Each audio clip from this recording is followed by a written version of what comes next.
Subtracting dissimilar fractions tayo. Number 2. For example, same pa rin. Same given.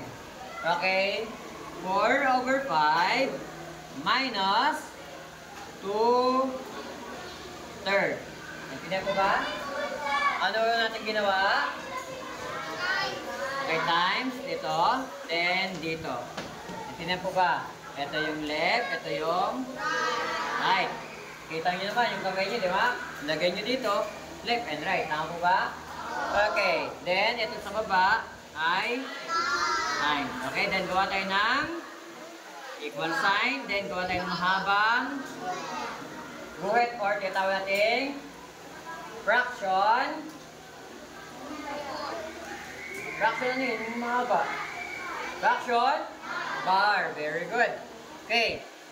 4 multiplied by 3. 4 multiplied by 3. Okay, konti nga tayo. 4. 12. Kailan po natin? 12. Then, ano yung operation natin? Subtraction. Subtract.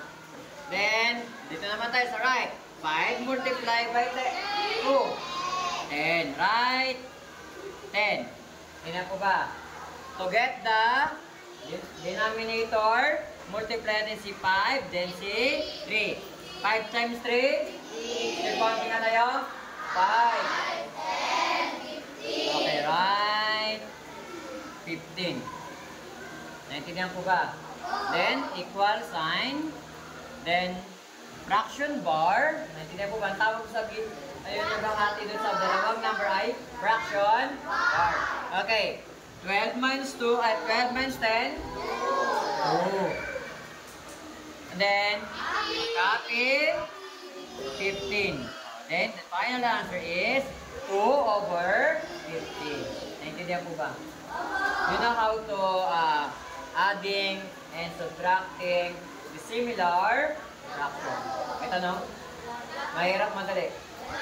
Sino nahihirapan? Nasaan ka may nahihirapan?